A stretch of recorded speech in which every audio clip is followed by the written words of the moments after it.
Gao, a Chinese international relations expert, who now really summed it up for us about the nitty-gritty of all the deals done. What stuck out for you, Victor, in the trip? Was it the selfies? Was it the PR? Was it this both countries really feeling each other out and getting to know each other more?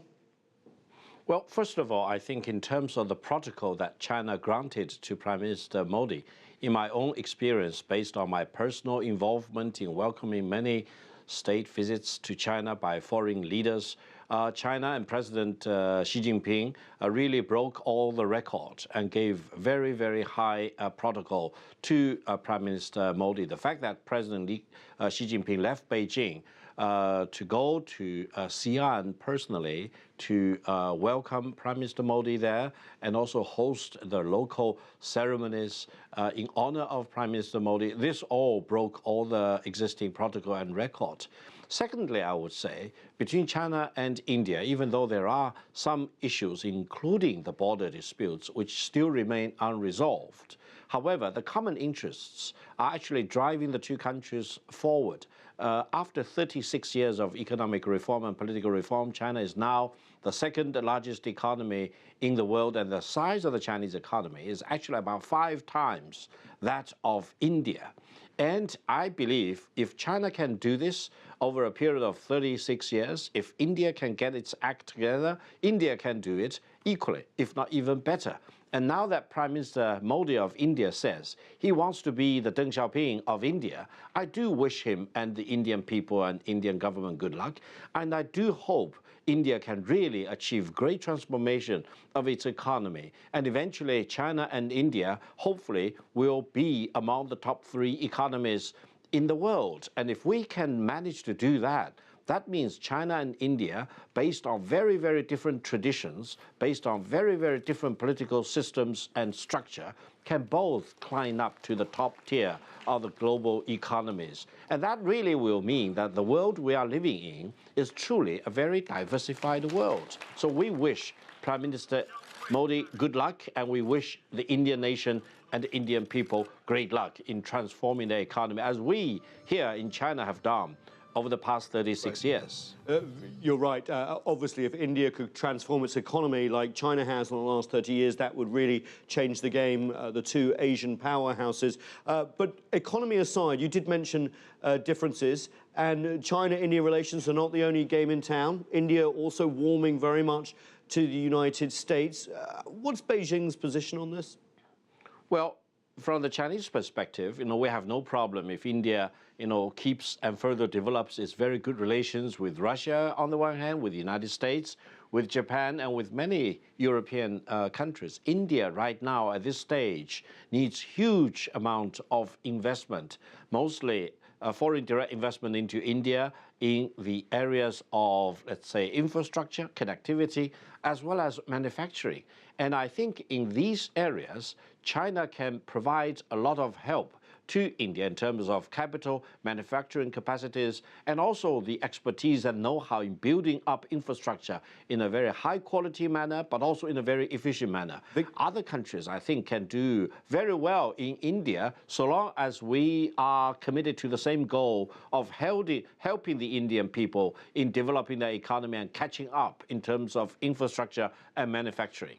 What about in the diplomatic and security sphere, though, Victor? There is the allegation out there that the US wants to use India to counter China. Feelings? Well, first of all, I don't think the Indian people and the Indian government are that shallow, if I may use that word. I think the Indian people and the government are very sophisticated. They know the need to keep their own independence, and they know that China is not a threat to India, because just imagine if India and China, the 2 largest populations in the world, cannot get their acts together and fall into a major confrontation. That probably will not only be a disaster for China and India themselves, but it will be a global disaster. Everyone will suffer. So I think we need to use our sanity and knowledge and wisdom to avoid a confrontation like that. And I think if other countries want to provoke, deterioration of relations between China and India, I don't think China and India will fall victim to that kind of temptation. And obviously, Prime Minister Modi has not just been to China, but a lot of other Asian countries, and also warming relations with Japan, Australia, Philippines, other Asian neighbors. You don't see this as part of a worrying move by New Delhi? No, I don't think so. I think China welcomes the good relations and friendly relations that India is developing with all the major countries in this part of the world. After all, India has the second largest population in the world, and India diaspora is everywhere in the world. And the more committed India is to development, the better it is, not only for South Asia, in the region, but actually for the Asian peace and stability, and also global peace and stability at large. So I think from the Chinese perspective, there is no problem at all. We really hope, the relations between China and India can be further reinforced, despite of the unresolved border issue. And I think it's very encouraging that the Chinese and Indian leaders this time emphasize that they probably want to use unconventional ways to really look at the situation, and hopefully we can have enough wisdom to put this problem behind us. And there are mechanisms going in place to manage that situation as we move forward. The elephant in the room here is Pakistan.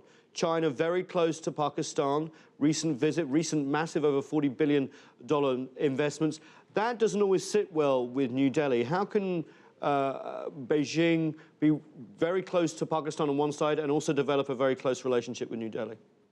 Yeah, from the Chinese perspective, Pakistan is probably one of the best, friends and partners that China has on the global stage. And the friendship between China and Pakistan is not only deeply rooted, but also has been tested through the vicissitudes of time. And for the past several decades, China and Pakistan have always stood side by side as comrades in arms and as brothers and sisters. So I think the friendship and the very strong partnership between China and Pakistan will survive all kinds of tests going forward. China-India relations are very different. I don't think it's a strategic kind of in nature in terms of military partnerships, etc. I think the two countries respect each other and deal with each other as major partners of cooperation, and there is no reason to expect that China and India will enter into any kind of military or very strategic kind of alliance with each other. I think the normal way of handling China-India relations itself for these two largest populations in the world is probably the best. Both want to remain independent, both want to remain unaligned with any other major power in the world, and both should have enough wisdom to realize that China-India relations are not only in our own mutual benefits, but in global interest too. But how does that help generally in the integration of the region, which Beijing and obviously other capitals are very interested in? We have the One Belt, One Road policy. Do you think India can be part of that along with Pakistan and, of course, other Central and Southern Asian countries? Well, at the moment, I think there are two areas of major connectivity between China and India. One involving China, India, Bangladesh, and Myanmar. In that particular region, leading from the Chinese border through India, Myanmar, all the way to the Bay of Bengal. The other one is actually from the Chinese Tibet all the way through Nepal, linking China through Nepal to the subcontinent of India. Mm-hmm. And I think in both areas, there will be a lot of economic benefits to be generated for all the stakeholders, especially for China and India. China is rich in power, and China can actually supply power to the northern part of India because there is a huge, acute shortage of power. And also China can really provide capital know-how to help the Indian friends to build up the highways as well as the high-speed railways, because infrastructure in India is really a bottleneck. And I think if we can help the Indian friends to break up that bottleneck and improve connectivity and infrastructure, that really will emancipate a lot of value of the Indian people in terms of higher productivity and greater efficiency in their manufacturing activities.